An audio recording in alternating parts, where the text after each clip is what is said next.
I'm super excited about this message. And I'm going to let you guys know that to me this one's very personal, and it's personal in an awesome way. I want to start off by just asking, how many people in here have ever experienced trouble in their life?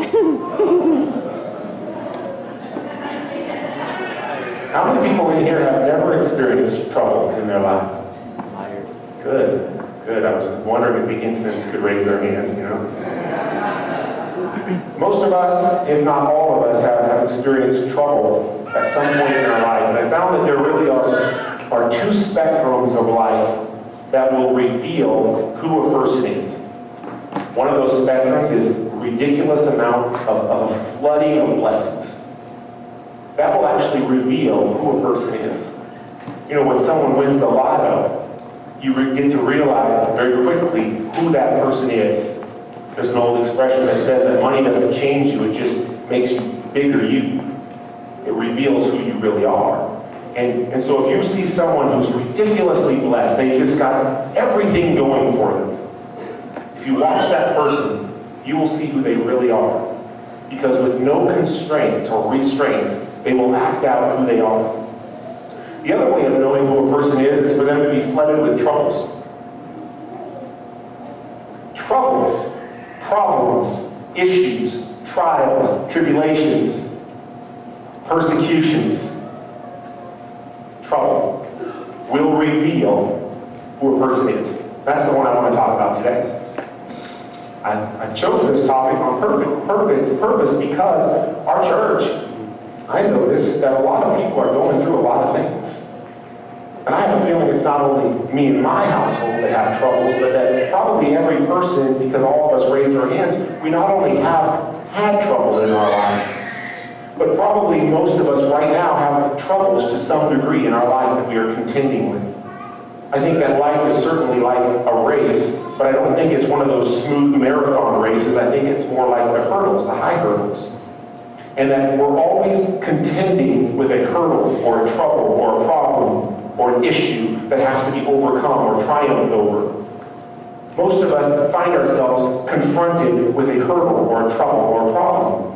And right now it seems to be a season of that. And if you ever want to know what's inside of something, all you've got to do is squeeze it. If you ever wonder, you think it's a jelly donut, but you're not sure. You want to know what's inside of it. I got a good thing for you to do. Give it a good little squeeze. Whether it's a jelly donut or the pimple on your back. I did that on purpose, yeah. Give it a good little squeeze.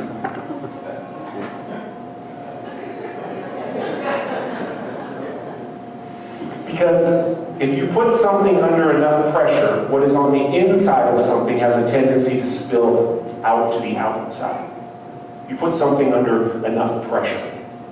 There's a song that I used to love to sing because during the time of our financial difficulties, the very first thing that we did right was we saved up $1,000 and we bought a vehicle. We needed a vehicle that would run because every vehicle we had before caused us problems. We had to sell the other one I told you about in a fire sale. And so we bought a $1,000 pickup truck that we nicknamed Big Black. Big Black was hideous to the eye, but it started up every time you just turned the key. We never sunk a dollar into it. Maybe I think I just for fun to try to spoil Big Black, I bought him new wires one time just to do it. But never had any mechanical issues with Big Black, and we drove it for 10 years. And it was used, very used when we got it. Really ugly, but the kids still remember Big Black as the greatest truck ever. And to me, Big Black was awesome because it came with a free cassette tape of B.B. King. Yeah. For some of you, a cassette tape is a rectangular plastic piece with magnetic stripping that goes around it. It plays music, similar to an MP3. Inside this single was a song called Troubles, Troubles, Troubles. And B.B. King sang it like this. Troubles, troubles, troubles. I'm sorry, I'm not even a singer. Troubles is all in the world I see. Troubles, troubles, troubles. Troubles is all in the world he just kept singing about troubles. Then he said, oh, sometimes I wonder what's going to become of me. Then he says this, I wake up in the morning, blues and troubles all around my bed. Wake up early in the morning, blues and troubles all around my bed. Oh, I never will forget, people, the last words I heard her say. That's what he said, heard her say. She said, I'm leaving you in the morning. B.B. King, crying won't make me stay. Oh, I'm leaving you in the morning, B.B., and all your crying won't make me stay. In fact, your crying is only going to push me further away. Those are the words of B.B. King's Trouble, Trouble, Trouble. And since it was a single, and I didn't have any other cassette tapes, I just played that one on loop all the time. So every time I got in big black, it was troubles, troubles, troubles. And I want you guys to know that blues was huge back in the 50s and 60s. There was blues clubs everywhere. You go in and you listen to blues, and that was a good time, good way to spend your time, because blues are catchy. Blues are catchy. In fact, blues are contagious. Amen. Yeah. If you're not careful, you'll find yourself singing the blues. You listen to too many people, you hang out in the wrong places, where other people are really into the blues, you find yourself singing the blues because it's a very catchy, contagious type of atmosphere, the blues. Singing about all the troubles in the world, seeing everything as troubles and problems. And we have blues clubs today, even in Neoclaw, the Yellow Meat, Ski Inn, Jackson's late at night. All places, good places, love them. But so many bars and taverns are nothing but blues clubs of people who have trouble. A crack pipe, a Facebook page, group of girlfriends, guy friends, hiding out in a garage or a shop, working out on your car. All those places can be a blues club. It's a place where you go to kind of sulk and to think about all your troubles. Troubles are contagious, and everybody has them.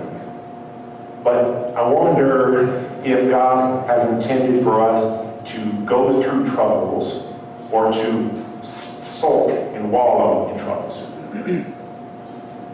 Let's pray for a second. Father, I thank you for this message today. I ask, dear God, that you would use me as a vessel.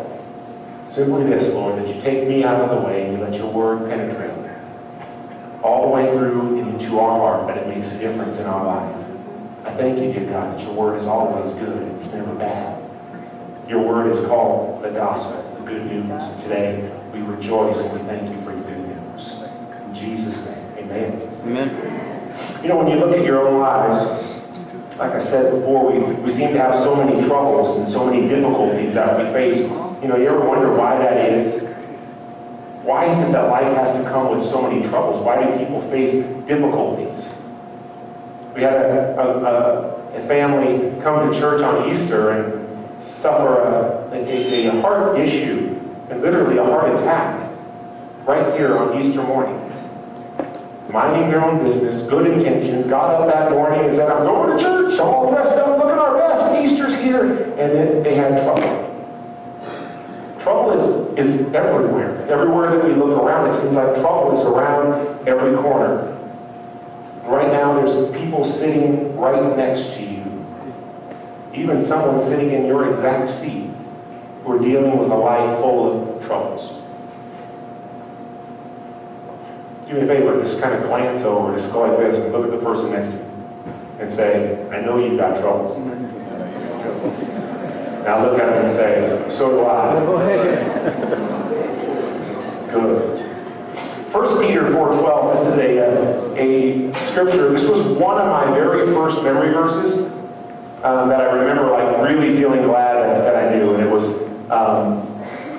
1 Peter 4:12 through 13. It said, Beloved, consider it not strange concerning the fiery trials which are to try you, as though some strange thing has happened to you. But it says, but inasmuch rejoice that you are partakers in Christ's suffering, So that when his glory is revealed, you will be glad also with exceeding joy. So don't think it's some strange thing when all of a sudden you have troubles and problems and suffering and issues happening in your life. Don't say to yourself, why me? Why is this happening to me? What did we do, God? Why did we do to deserve this? I don't deserve this. So many times we're so bewildered when we come up against the next hurdle of our life, that trouble that faces us. We're bewildered as if we didn't know we were in this race. The hurdles. We didn't realize that we had a life full of troubles. In fact, when we jumped the last hurdle, we thought that was the last one. But you know, something cool about the hurdles race is when the last hurdle comes, the race is over. And so as long as you're living this life, you're going to have hurdles. You're going to have troubles. But God has fully equipped you to triumph over every trouble, over every hurdle that you will ever face in your life. Fully equipped you. He's not going to give up on you. He will not leave you ill-equipped to triumph in your time of trouble, in your season of trouble. I want to tell you guys today about a guy named Joseph in the Bible, a guy who's very familiar with trouble. Just a quick Bible recap for people who have no idea who Joseph is. Some of you may never have heard of Joseph and even wondering what the Bible is that I'm talking about. There was a man named Abraham. He's actually born Abram. And they call him the father of faith. Abram talked to God, and God talked to him and gave him instructions for his life. And it says that Abraham, or Abram, believed God at God's word. When God spoke a blessing over Abram, he believed God. And God said, because of your faith in me, I'm going to count you as righteous. In other words, you're holy, you are justified, you are perfect in my sight simply because you believe in me. And so they call Abraham the father of faith. And God changed his name from Abram to Abraham, which means the father of many nations. Abraham had two sons. The first son he had, his name was Ishmael. And Ishmael, Abraham had trying to fulfill God's promise that he was going to be the father of many nations. But Abraham was old, and his wife was old. And they didn't even do what young married people do anymore. Didn't happen in their house. Things had dried up, ended. There was no virility, no love making, no late night date nights. You know, it just wasn't happening. And so God had spoken this promise to him, and he's kind of wondering, well, I don't know how that's going to happen. But he said, but nevertheless, Lord, I believe you. Now Sarah, when she heard that, she laughed. She said, oh my goodness, are you talking crazy, God? You're talking crazy. My husband's super old, not old. But nevertheless, God spoke this promise. And so in order to try to make the promise come true, Sarah, Abraham's wife, said, why don't you just sleep with my handmaiden and have a baby by her? Her name was Hagar. And so Abraham did. They had a son. His name was Ishmael. And then Abraham said to God, hey God, I got this son. Is it through him that you're going to fulfill all the promises that you promised me? And God said, no. I'm going to fulfill all my promises through the child of promise, not the child of your own effort. Not a child of flesh, not a child born to a slave woman, but a child of promise that I spoke according to my goodwill and my power, not your own. And so he had another son. And this time he had a son through Sarah, and this son's name was Isaac, and Isaac means he who makes me laugh, because Sarah had laughed at the idea, the preposterousness that she could have a child at 90 plus years of age. But she did have a child, and Isaac went on to do amazing things, but one of the things Isaac did was he had more children. And he had a child named Jacob. And Jacob, God changed Jacob's name. He told Jacob, hey, I'm the father of Abraham and of Isaac, and I'm going to establish my covenant through you, and you're going to have lots of kids, and you're going to, and out of your belly is going to come nations upon nations, and kings are going to be born out of your loins. And he says, from now on, I change your name, Jacob. Your new name is Israel. And so when you hear about the nation of Israel, it was named after this man Jacob, because God changed his name to Israel. He went on to have 12 sons. One of his sons' name was Joseph. The 12 sons represent the 12 tribes of Israel. And this one man, Joseph, had an amazing life, and some things pretty amazing happened to him, and he was a person well acquainted with troubles. Probably a lot like us. I just want to read a little bit about this Joseph. Genesis chapter 37, verse 1 says, "Now Jacob dwelt in the land where his father was a stranger in the land of Canaan." This is the history of Jacob.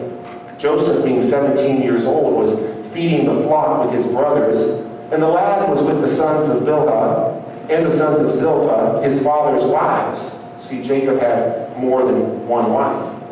And Joseph brought a bad report of them to his father. So Joseph was the younger son. And Joseph had these half-brothers. And he ended up telling, like younger sons often do, on the older brothers. He tattletailed. And he went and told his dad, Reuben did this, Simeon did this, Levi did this. And he was a tattletale. And he went to his dad telling him. Younger brothers, man, tell you what.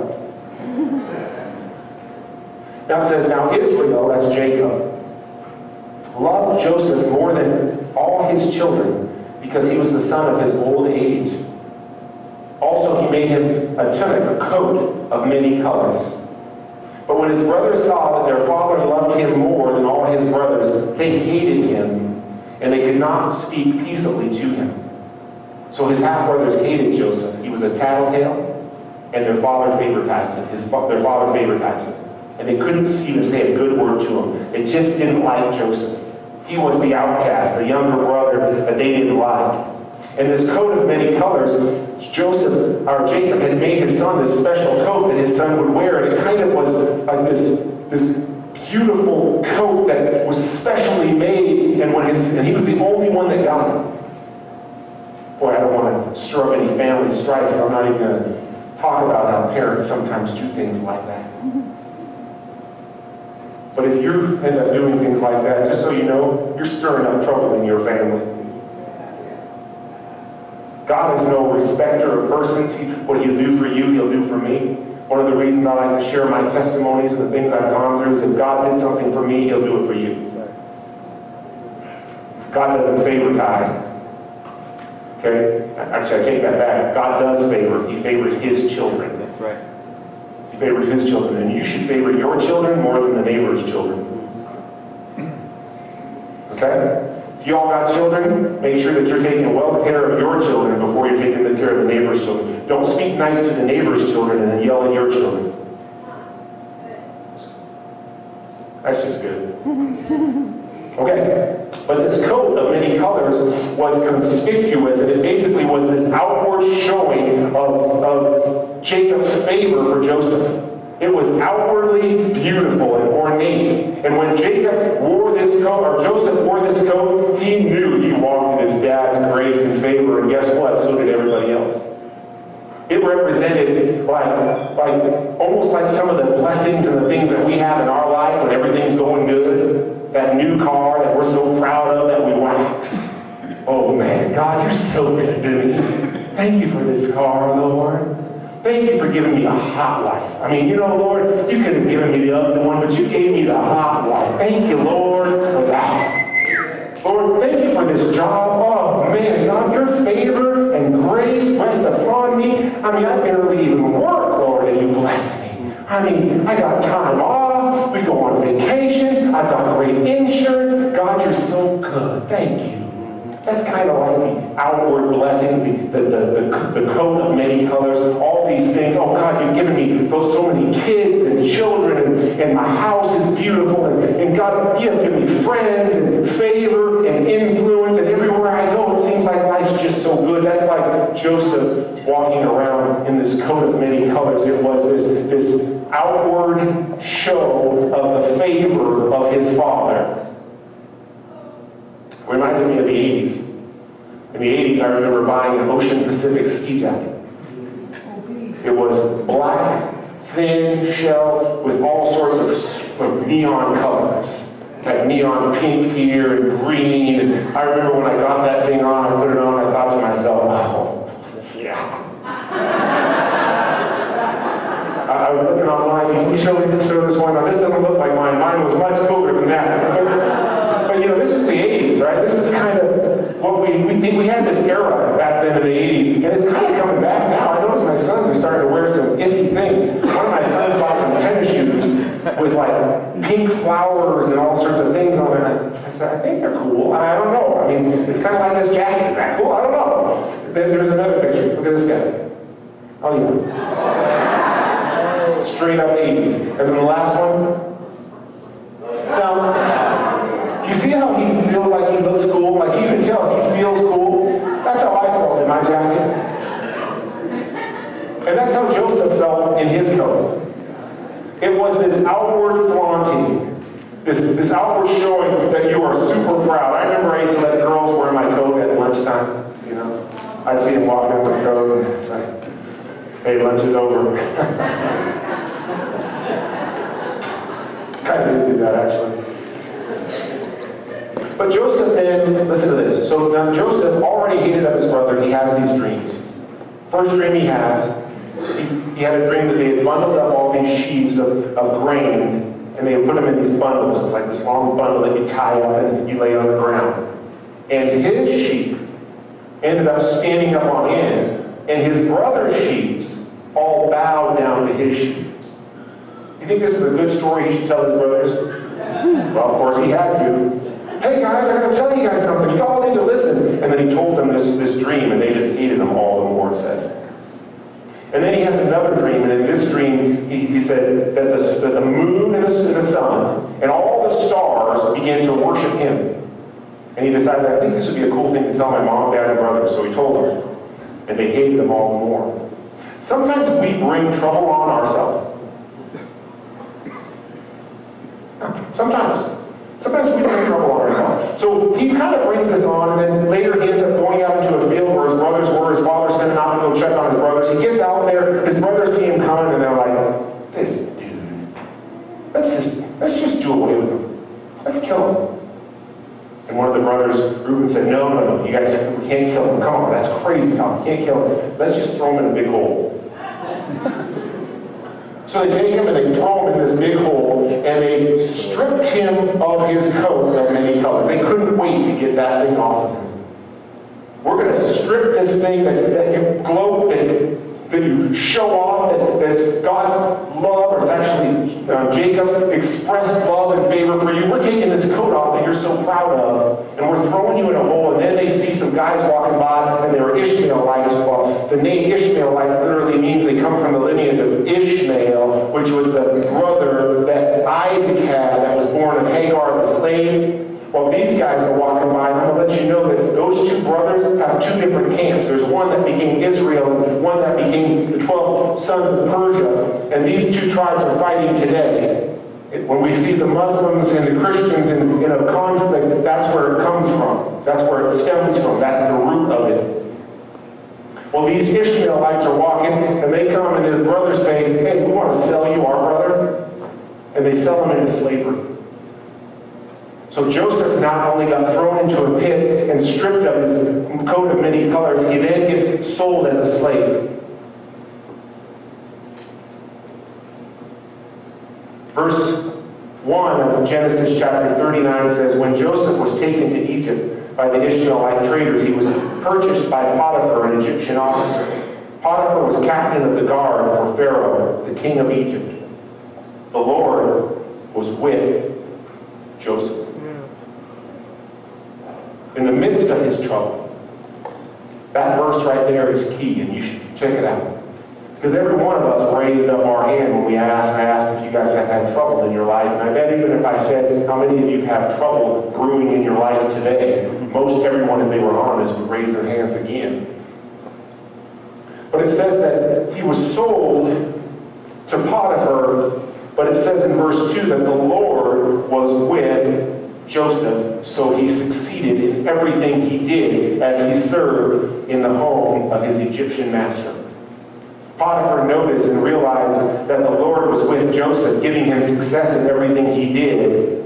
And this pleased Potiphar, so he soon made Joseph his personal attendant and put him in charge of his entire household and everything he owned. Joseph ended up having favor in Potiphar's household because of God's conspicuous blessing and favor in him. This is good. Now that doesn't tell. Joseph ran up against a scandalous accusation by Potiphar's wife. She saw him, she thought he was hot stuff, and she kind of started getting feelings for him, and she wanted him to sleep with her. But Joseph said, ain't gonna do it. How could I possibly do this to this man who's been so good to me? Further than that, this was not who he was.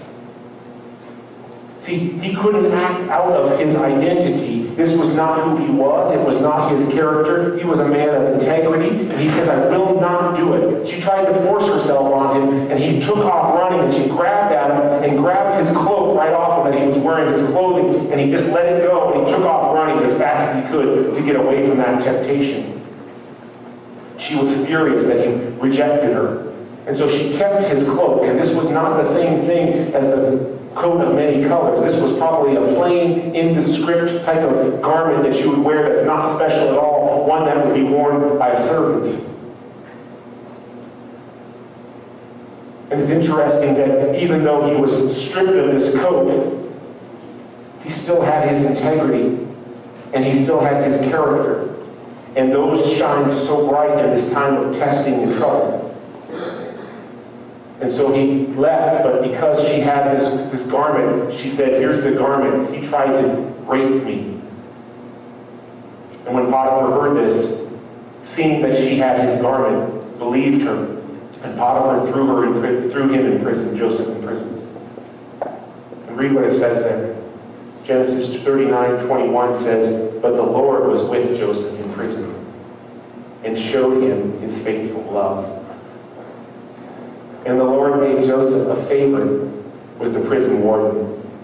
Before long, the warden put Joseph in charge of all the other prisoners and over everything that happened in the prison. The warden had no more worries because Joseph took care of everything. The Lord was with him and caused everything he did to succeed. The God was with him in his trouble.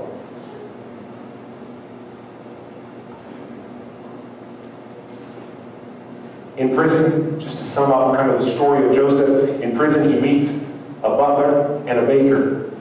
These two men worked personally for Pharaoh, who was the king of Egypt, the head of all the things. He was the most powerful man in all of Egypt.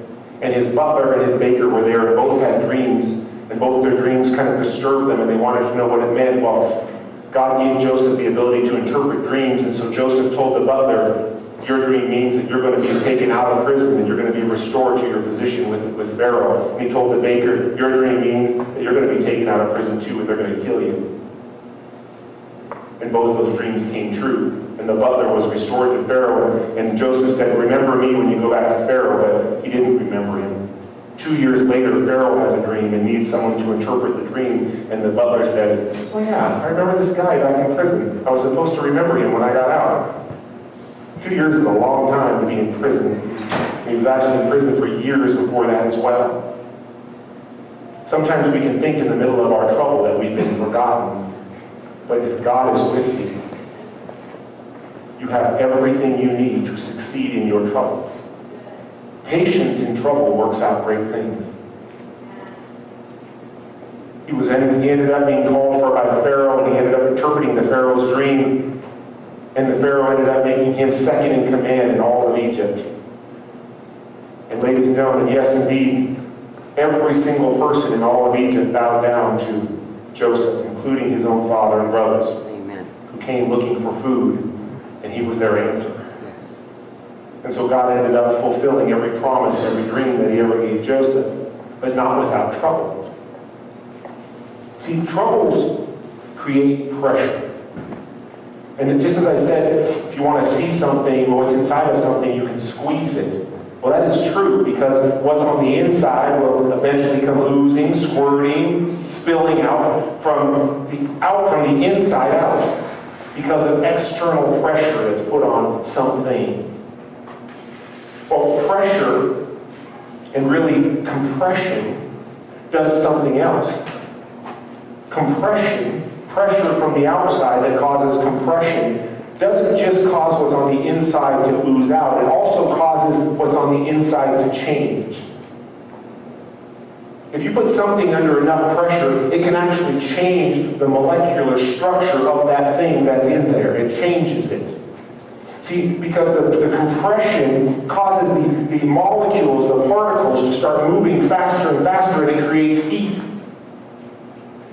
And then when it creates heat, it actually changes the substance in a way where it can change in multiple different ways. And amazing things happen through this refining process of heat. This is good. I see some of you scientists saying, oh, yeah. And some of you non-scientists saying, what are we doing? Well, it's important to know that your troubles, your pressures, even though they can squeeze out what's on the inside, it also can help to change and to refine what is on the inside of you. It can help to develop you. It may be the very thing that you need to make you a better you. To help develop the character and the virtue and the patience and the personality and the fortitude and the strength and the grit to go through more, to handle more, to be the person of honor and humility and integrity that God has called you to be. Sometimes God has to let you go through trouble, so that you can be in a place of pressure for long enough to change the inside. There's a saying that Peter Marshall wrote, and I love it. It says, when we long for a life without difficulty, remind us that oaks grow strong in contrary winds and diamonds are made under pressure. You watch this movie with the children's ministries. What day was that? Don't say yesterday. Friday, good. Friday, it was awesome. We watched it at the new building, and it was called The Good Dinosaur. And this dinosaur who didn't think he could do anything had to go through trouble. And when he went through trouble, it changed him. And he ended up changing in such a way that he grew into even maybe a better version than his dad really even was. And he was able to leave his own mark. I won't get all sappy about that, but it was a pretty good movie. Sometimes trouble can not only be character building, but it can be faith building. When the worst things that you ever imagined happen to you, when everyone abandons you and you still sense God's presence and favor, it does something to your faith. When God prepares a table before you in the midst of your enemies, you know that you are in the shepherd's hands and that you're safe.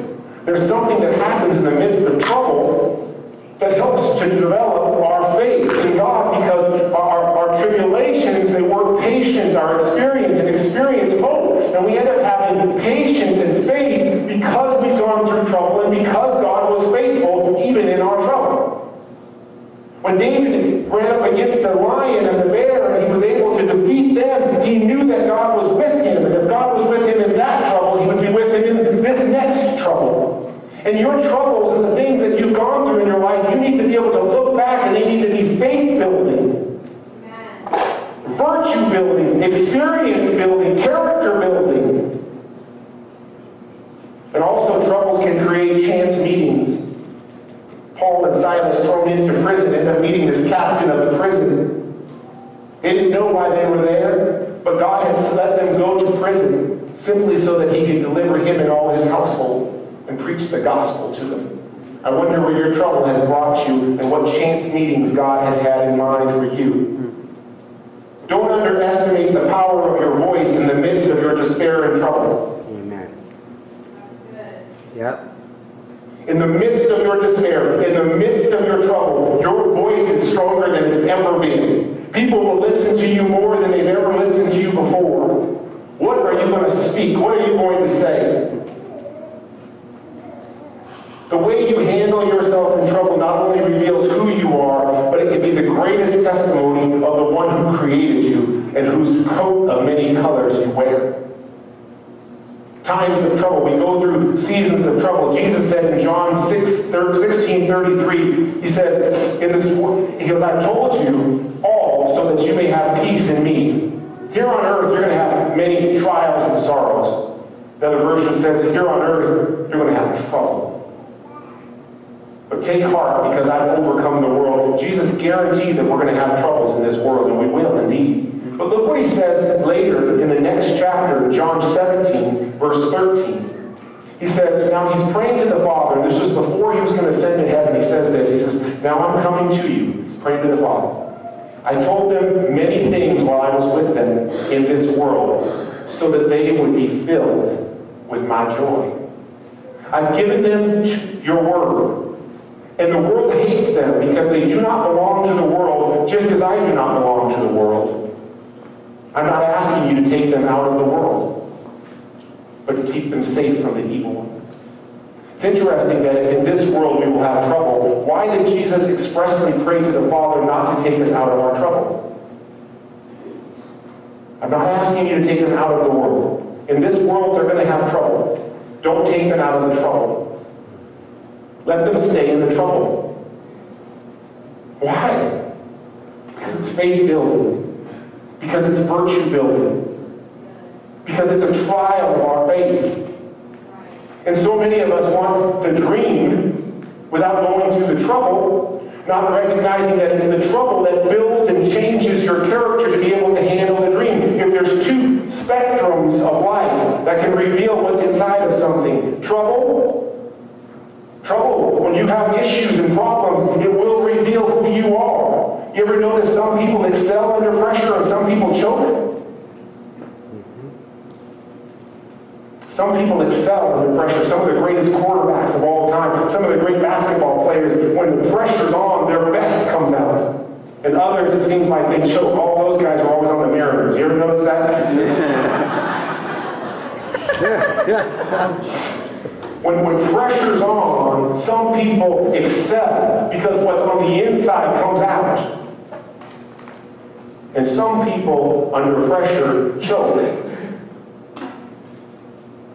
Because at that point, it's not a thinking man's game. It's a reacting man's game. And if what's on the inside doesn't allow you to react in the right way, you choke. But if you've got the muscle memory down so much that when that hurdle comes up and you don't have to think about it, there's no stutter stepping, you just glide right over that thing. And just keep on going without ever losing pace.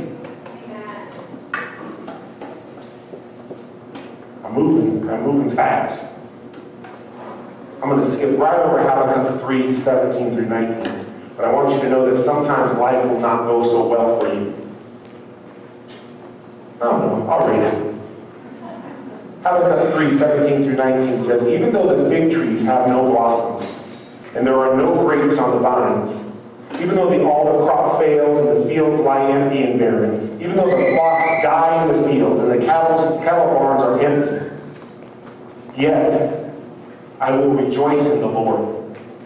I will be joyful in the God of my salvation. The sovereign Lord is my strength. He makes me as sure-footed as a deer and able to tread upon heights.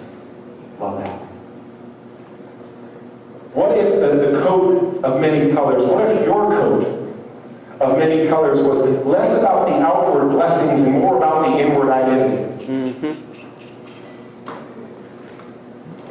Rather than walking around in this outward coat that tells everybody that you've got favor and you've got blessings and that life's so good for you, rather than that, what if your coat of many colors was really about inward identity? What if it was about the love of the Father in you?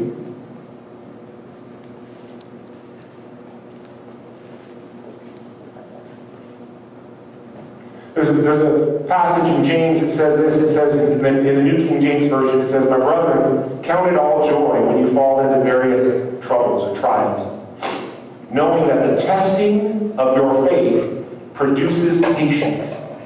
But let patience have its perfect work, that you may be perfect and complete, lacking nothing. The Message version says this. It says, consider it sheer gift, friends, when tests and challenges come to you from all sides. Boy, consider it a gift when everything's going wrong in your life. Thank you, Lord. for this awesome gift.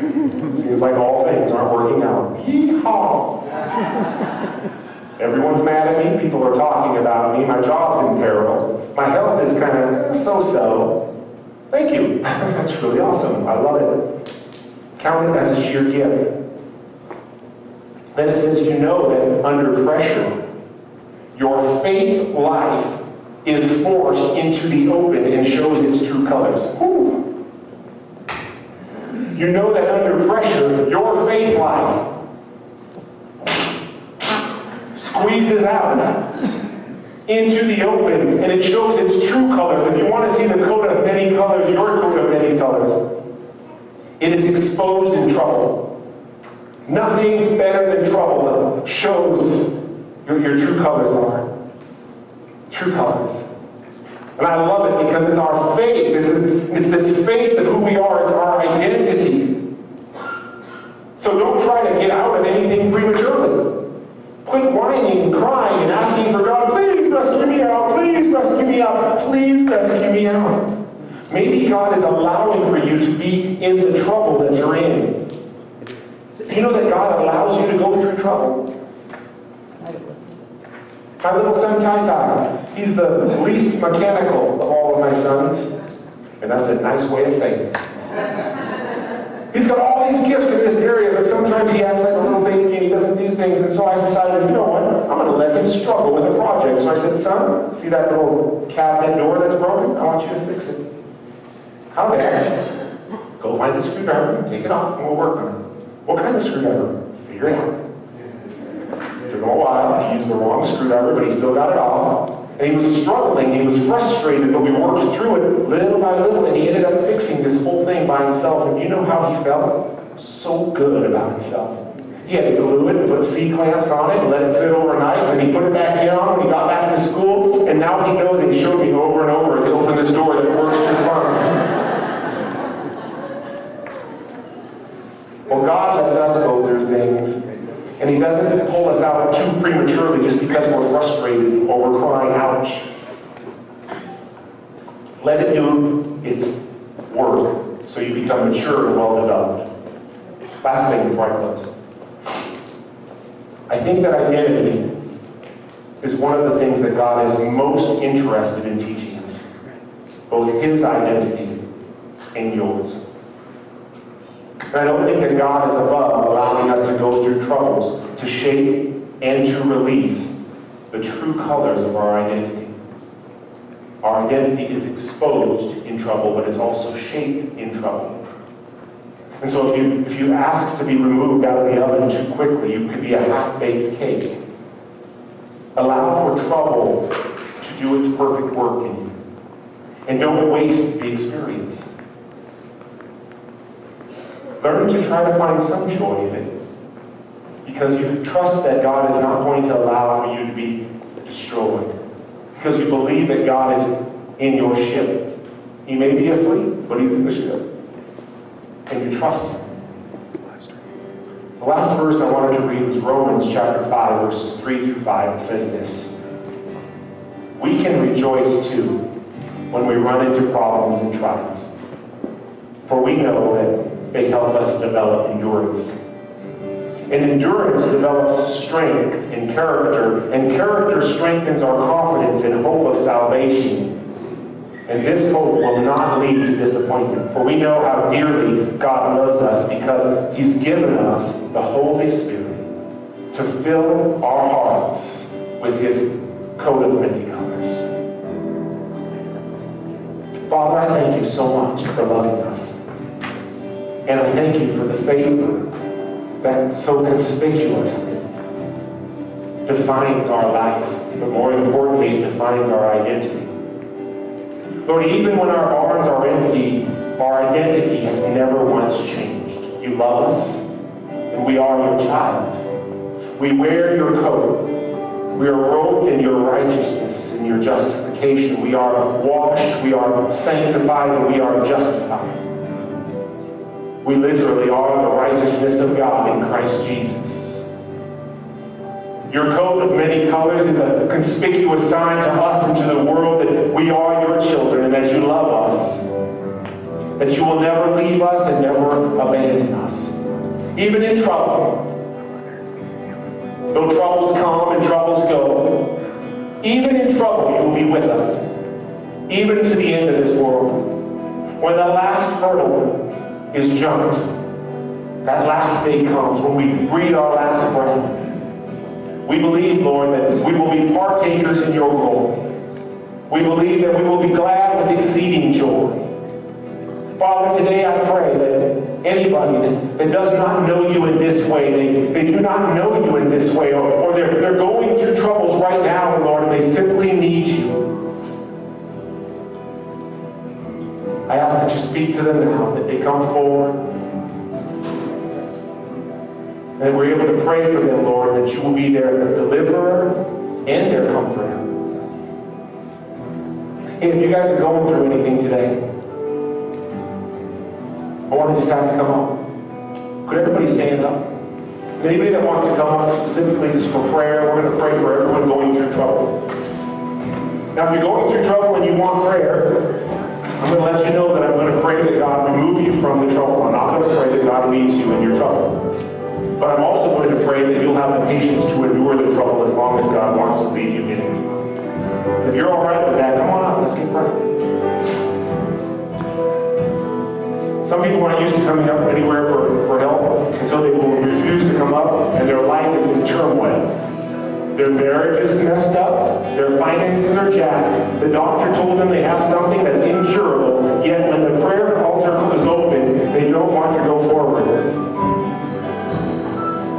There was a man who laid by this pool, and every year when the pool got stirred up, anyone who got in the pool was healed. And this man laid by the pool for 38 years with the same infirmity. And when Jesus saw him, he said, "Hey man, don't you want to be made whole?" And he made an excuse. "Yeah, but every time I want to go into the pool, somebody else jumps in before me." Well, I wonder how many times God has called you forward for deliverance from your trouble. And the reason you're still in your trouble today is because you've never given it to God. I want to pray with you. And I invite you to come on up. You guys quit looking so scared over here. Come on over. Let's start praying for people. Prayer partners, can you guys grab someone and just begin praying with them? Can we have some more prayer partners come up? We're going to just pray with everyone. If your life has trouble and you want deliverance from your trouble, come on. But if your life has trouble and you're saying, "God, give me purpose for my trouble,"